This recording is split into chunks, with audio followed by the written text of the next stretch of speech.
Yan, bago po tayo magsimula, tayo muna malalaki. Panginoon, sa oras na ito, Panginoon, kayo nga po, Panginoon, ang aming tinataas, Panginoon, sa aming buhay, Panginoon. Pinapasalamatan po kita, Panginoon, sa araw na ito, Panginoon, na kami muling pinagtipon-tipon mo, Panginoon, sa oras na ito, Panginoon. At nawa, Panginoon, yung may share ko, Panginoon, sa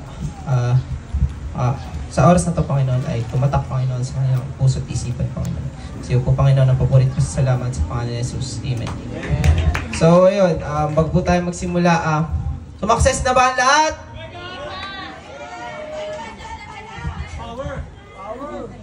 So, ayun, wala nang intro pa. Verse ko nga po pala is John 15 verse 7 is, sinasabi sa teksto na ito is, if you remain in Him, and if you remain in me, and my words remain in you, ask whatever you wish, and it will be done for you. Ang sinasabi ng teksto na to is, manatili tayo sa Panginoon dahil pag nanatili tayo sa Kanya is ibibigay natin lahat ng gusto niya. Kapag naisip natin yung verse na yun, ang unang pumapasok sa isip natin, material na bagay. Sino ba dito yung gusto magkabahay? Sino dito yung gusto magkakotse? Sino dito yung gusto magkaroon ng masayang pamilya? Yung mga bagay na yon is, isa siya sa mga bagay na naiisip natin kapag naririnig natin yung verse na to. Pero ano ba nga ba yung mas matimbang sa kaloob ng Diyos bukod sa mga bagay na nabanggit ko? I think, or alam naman nating lahat, na wala namang mas hihigit pa sa buhay doon sa taas. Sa buhay na walang hanggan.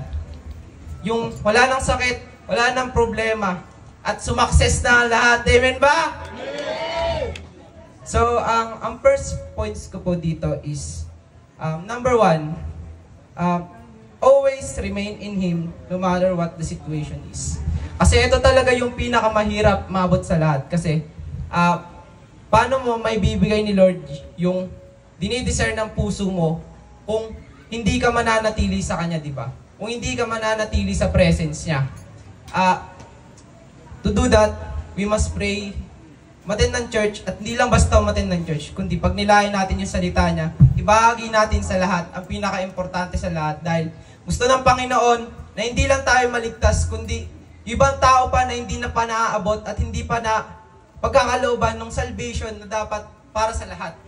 And yung next natin is yung break the matrix. Madalas natin itong marinig. Ano nga ba yung matrix?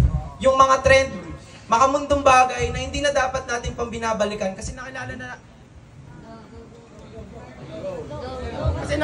natin yung yung Panginoon eh. Ano pang saysay nung pagsuko natin ng buhay, nung pagtalon-talon natin, nung pagbabaptize natin, nung pagtalikod natin sa nakaraan, kung yung mga bagay na yung dinadala pa rin natin. Diba? Nasa ng sense. And number 3 is never go back. Huwag ka nang bumalik pa kasi pag bumalik ka pa, masakit na at higit sa lahat, papahama ka.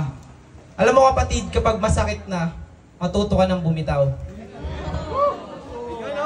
Ang daming nakarelate. Ang daming nakarelate, grabe.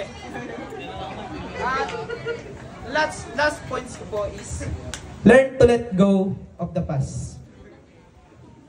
Wala siyang pinagkaiba sa pangatlo natin kasi naubos na yung oras. Isa kasi siya sa pinakamahirap.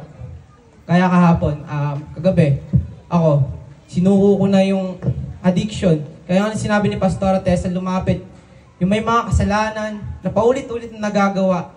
Mas tingin mo wala ng pag-asa. Pero ako, naniniwala ako sa Panginoon, paglabas ko ng camp na to, I am free. Kayo pa, sa sarili nyo, ano ba yung mga bagay na kaya nyong i-let go para sa Panginoon? And sa last points natin is, yun nga, sabi ko na pala, learn to let go of the past. And sa aking pagtatapos, iiwan ko lang kayo na isang katagang, let go of all the things from the past that makes your present irrelevant to you.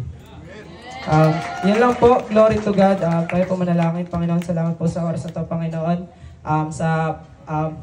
Word, Panginoon, na pakinggan namin, Panginoon, nawa, Panginoon, tumatak ito sa aming puso, Panginoon, magbunga, Panginoon, at may bahagi namin to, Panginoon, sa iba, Panginoon. Pinupuri ka namin, sinasamba at pinapalangin sa pangalan ni Jesus. Amen!